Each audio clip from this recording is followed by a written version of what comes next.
Brett, thank you so much for joining us for this conversation about your data set description.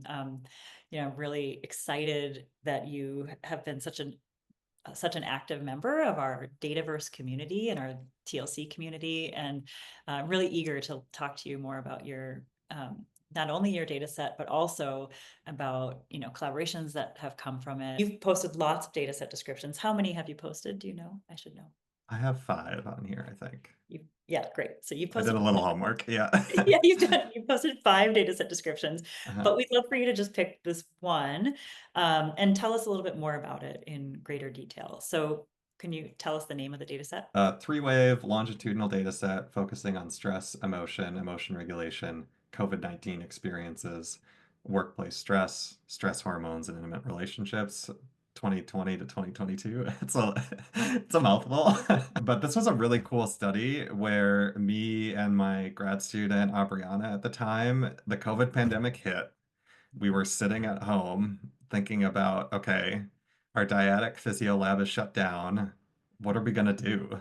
And Aubriana studies intimate partner violence, power, and dominance. And I was like, we need to study this for in relation to the COVID-19 pandemic. Like, this is going to be a major factor.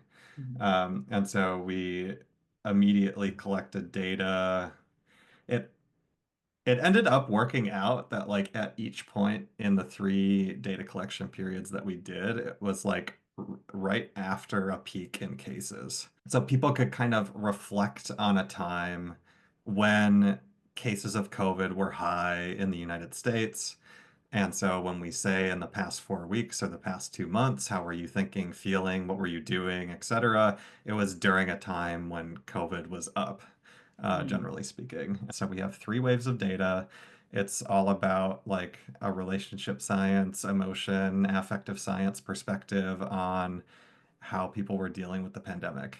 And so a lot of the papers that we focused on from the data set so far have come through Aubriana, and she's been really focused on intimate partner violence and dominance and power. But Mhm. there's like all kinds of relationship variables in that data set that are just sitting there. So Mhm. I think that one is the most untapped one. How Sure. many participants enrolled in the first wave? In the A first wave, it was 1,813, and then second and third wave was like 1,200-ish. lot of power to be able to test questions well. Definitely. So are there any variables in there that are really, really directly assessing the ideas of social connection or love between people? Yeah, definitely. So, as part of the COVID pandemic, when we first launched that first wave of the study, a lot of the questions in there are about like the isolation that people were feeling or being at home or the dynamics within the relationship or the family context of what was going on. How are you connecting with people? Is this too much connection? Is this not enough connection? And one of the behaviors that was really, well, behaviors, people self-reporting their behavior, um, was the extent to which they socially distance from people or not. People reporting whether or not they were socially distancing was Yeah. incredibly relevant. And like, are people still trying to connect with others? And Yeah. are they able to get outside of the house? And to what extent are they reporting that? So all that kind of stuff is in there. Yeah, that's amazing. And obviously, what a rich opportunity for thinking about connection in a really concrete, tangible way, Mhm. like, you And know, one that's relevant for what was physical going connection. on in the world at the time. Yeah. Like social connection was a huge topic of conversation because people were isolated. Yeah. And Yeah. so, yeah, yeah. Great. Thanks. Mhm. What are you excited to explore in this data set?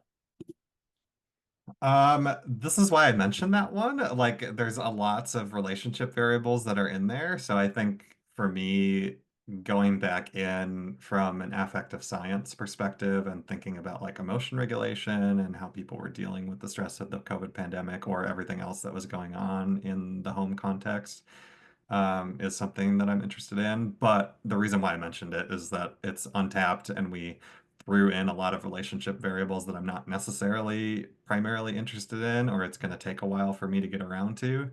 And Mhm. so having someone else come in and like look at the mountain of data and be like, Yeah, oh, I'm interested in this right now. I'll be like, fantastic. Because it was kind of like uh a branch because of the COVID pandemic. It's quite different from the kinds of studies that I typically have. So I just kind of want to make a general pitch for all the other more typical data sets that we contribute to the Dataverse, which is like dyadic physio studies where two people are coming in to the lab.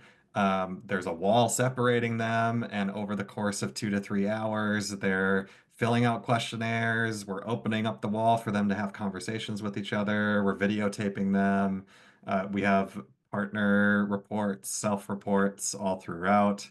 And so the structure of our studies are very similar across the data sets, and what will change often is the conversations that people are having. Like, are they having a social support a conversation? Are they having a relationship conflict conversation? Are they talking about something totally random because we're trying to manipulate something? Yeah, like all the above. yeah, But the bread and butter of what the study is stays quite similar just because of all that yeah, goes into it. Yep. If we didn't study exactly what you want to study, and you have a research question about something, if you think you can code it from the conversations, then you got it.